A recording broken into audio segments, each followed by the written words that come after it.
Hello అండి, welcome to my channel. అందరూ ఎలా ఉన్నారు? బాగున్నారా? మేమైతే చాలా బాగున్నామండి.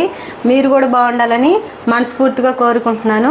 మన ఛానల్ని ఫస్ట్ టైం చూస్తుంటే సబ్స్క్రైబ్ చేసుకోండి. ఈరోజు వచ్చి మన వీడియో ఉసిరికాయలతో మురబ్బా చేస్తున్నానండి.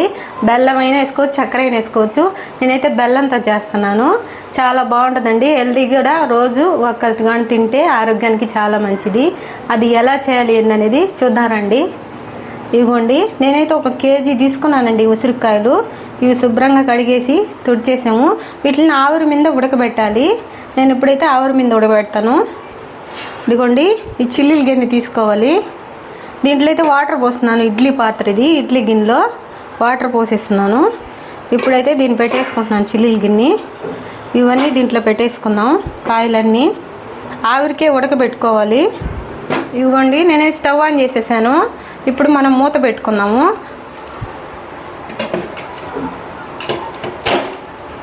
ఇవి ఆవిరికే ఉడకబెట్టుకోవాలండి. కాసేపు దాలి చూద్దాం ఎలా వస్తాయో. సరే, మూత తీసి చూద్దామండి. ఇదిగోండి, మనం అప్పుడప్పుడు ఇలా కలుపుకుంటూ ఉండాలి. మరీ మెత్తగా ఉడికిపోకూడదు. ఇట్లా ఫోర్క్ దించితే గుచ్చుకుంటే ఉడికిపోయినట్టేను. ఇంకాసేపు ఉడకబెడదాము. మళ్ళీ చూద్దామండి. కొంచెం అప్పుడప్పుడు తీసుకుంటూ ఉండాలి, మెత్తగా ఉడికిపోకూడదు కాబట్టి. ఈ ఫోర్క్ని మనం ఇలా గుచ్చితే చూడండి, ఇలా దిగాలి. ఇదిగోండి, ఇలా దిగితే ఉడికినట్టేను. ఇంకైతే మనం ఆపేద్దాం స్టవ్. ఇట్లకైనా తీసేసుకుందామండి. మనకు ఒక 10 నిమిషాలు ఉడికితే చాలు. అన్నీ తీసేస్తున్నాను. ఇవిగోండి, అన్నీ తీసేసాను. వీటిని ఇప్పుడు ఉడికినట్టు అయితే మనం ఫోర్క్తో ఇలా గుచ్చుకోవాలి. హోల్స్ లాగా చూడండి ఎలా గుచ్చుకుందో. ఇలాగా 4 వైపులు హోల్స్ వేసుకోవాలి. కాలుతున్నాయి, కొంచెం జాగ్రత్తగా వేసుకుందాం. అన్నిటికీ ఇలా వేసేసుకోవాలి. ఇప్పుడు ఇవన్నీ వేసేస్తాను. ఇప్పుడు వేసిన తర్వాత చూపిస్తాను. ఇదిగోండి, అన్నిటికైతే నేను హోల్స్ వేసేసాను. వీటికి ఎందుకు వేసానంటే మనం పట్టే పాకం లోపలికి వెళ్ళడానికి నేను హోల్స్ వేసాను. ప్రతి ఒక్కదానికి ఈ ఫోర్క్తో ఇలా వేసేసుకోవడమేను. ఒకటి మాత్రం గుర్తుపెట్టుకోండి, ఈ కాయ మాత్రం ఉసిరికాయ చాలా మెత్తగా ఉడకకూడదు. చూడండి ఎలా ఉందో.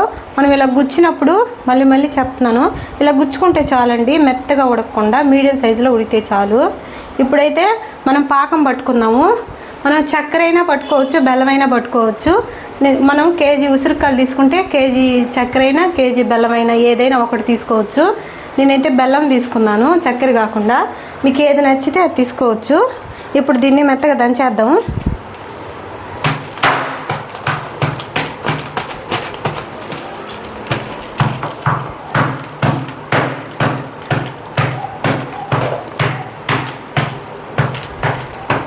ఇదిగోండి, బెల్లం అయితే దంచేసాను.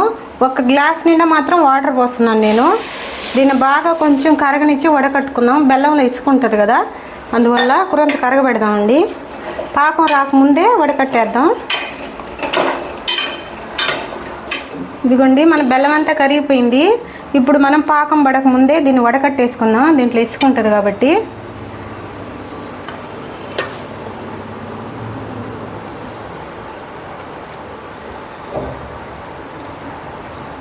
ఇదిగోండి, మనం బెల్లాన్ని వడకట్టేసాం కదా. మళ్ళీ గిన్నె క్లీన్ చేసుకొని ఇసుకంతా కడిగేసి మళ్ళీ దీంట్లో పోస్తున్నానండి.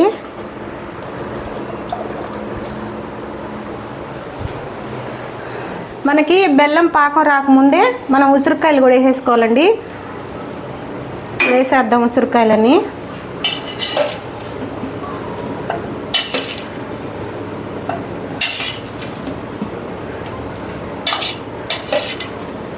ఉసిరికాయలు వేసేసాను. పాకం అంటే మరీ లూజు పాకం కాదు, మరీ గట్టి పాకం కాదు.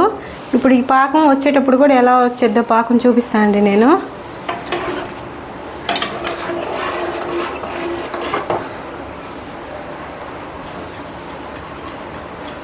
కాసేపు మూత పెట్టుకుందాము. ఇది పొంగిపోకుండా చూసుకోవాలి. ఒకసారి మూత తీసి చూద్దామండి మనం. చూడండి, ఈ ఉసిరికాయలు పాకం పట్టిన తర్వాతే కదా వేయాలా అనే డౌట్ వస్తుందండి మీకు. మనం ఈ ఉసిరికాయలు వాటర్ ఉంటుందండి లోపల ఉసిరికాయల్లో. ఆ వాటర్ అంతా కూడా పీల్చుకొని పాకంలో ఉడికితే మనకి ఇది సంవత్సరం దాకా నిలువ ఉంటుందండి, బూజు అవి రాకుండా ఉంటుంది. అందుకని మనం ముందుగానే పాకం పడక ముందు వేసేసి ఉసిరికాయలతోటి ఉడికించాలి పాకం పడేదాకా.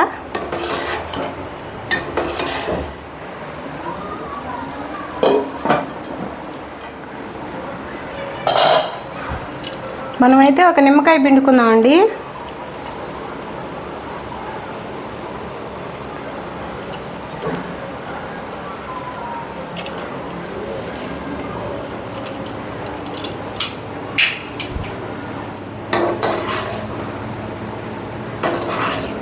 చూడండి ఉసిరికాయలు కూడా కొంచెం కొంచెం కలర్ మారుతున్నాయి.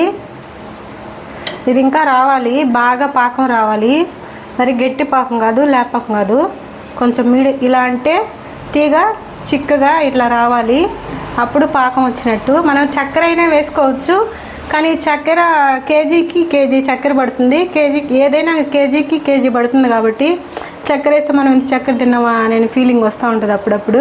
అందుకని బెల్లం అయితే ఏ ఫీలింగ్ రాదు కదండి, అందుకని నేను బెల్లం వేసాను. చూడండి మనం పాకం ఇంకా పడలేదు. మనము ఇలా తీసి ఇలా పట్టుకుంటే కొంచెం తీగలాగా సాగద్ది. అది మనకి అంతగా తెలియకపోతే ఇలా వాటర్లో అయినా చూడండి ప్లేట్లో వాటర్ వేసుకొని కొంచెం ఇలా అయినా వేసి చూసుకోవచ్చు. మరీ ముదురుది కాకుండా కొంచెం ఇలా గట్టి పడితే చాలు. ఇది చూడండి అసలు పడలేదు, ఇంకా ఉడకాలి అది బాగా. చూడండి ఇలా అంటే ఇట్లా లైన్గా రావాలి, కనపడుతుందా? అంతేనండి, పాకం అయితే పడిపోయింది. కొత్త స్టవ్ ఆపేస్తాను. కాయలు కూడా చూడండి ఎలా కలర్ మారినాయో. మనం హోల్స్ పెట్టింది కూడా ఎందుకంటే ఈ పాకం అంతా లోపల పోద్ది. మనము కేజీ ఎక్కువ స్వీట్ అయిపోద్దేమో అనుకోకండి, ఎందుకంటే ఉసిరికాయలు బాగా ఒగురు ఉంటాయి కదా, ఆ ఒగురు వల్ల స్వీట్ అనిపించదు. అందుకని మనం కేజీ తీసుకుంటే కేజీ వేసుకోవాలి, అర కేజీ తీసుకుంటే అర కేజీ వేసుకోవాలి. చక్కెర అయినా బెల్లమైనా మన ఇష్టం అది. నేనైతే చక్కెర వేయకుండా బెల్లం తీసుకున్నాను. ఇదిగోండి స్టవ్ అయితే ఆపేసాను. మీకు చూడండి పాకం కూడా ఎలా వస్తుందో. మన హనీ లాగా రావాలి, పలసగా ఉండకూడదు, మరి గట్టిగా ఉండకూడదు. ఇది రేపటికైతే చాలా బాగా కలర్ మారిపోతాయండి కాయలు కూడాను. చూడండి జ్యూస్ ఎలా వచ్చిందో, ఇలా రావాలి. రేపటికి కాయలు కూడా చాలా కలర్ మారుతాయండి ఎర్రగా. అది కూడా మీకు షార్ట్ లాగా పెట్టి చూపిస్తాను నేను. మన ఉసిరికాయ మురబ్బా రెడీ అయిపోయింది. జ్యూస్ కూడా చూడండి ఎలా ఉందో, హనీ లాగా రావాలి, మరి గట్టి పాకం రాకూడదు, గులాబ్ జామ్ పాకం కాకూడదు, మీడియంగా చూపించాను అదే అండి. కాయ కూడా చూడండి, ఇదైతే వేడి మీద ఉంది, నేనేం చూపించలేను ఇప్పుడు. తర్వాత చల్లారిన తర్వాత అయినా మీకు షార్ట్ రూపంలో చూపిస్తాను. కాయలు కూడా ఇంకా ఎర్రగా మారుతాయి. ఈ వీడియో మీకు నచ్చినట్లయితే లైక్ చేయండి, షేర్ చేయండి, సబ్స్క్రైబ్ చేయండి. చాలా హెల్దీ అండి, తప్పకుండా ట్రై చేయండి. ఉంటాయండి, బాయ్.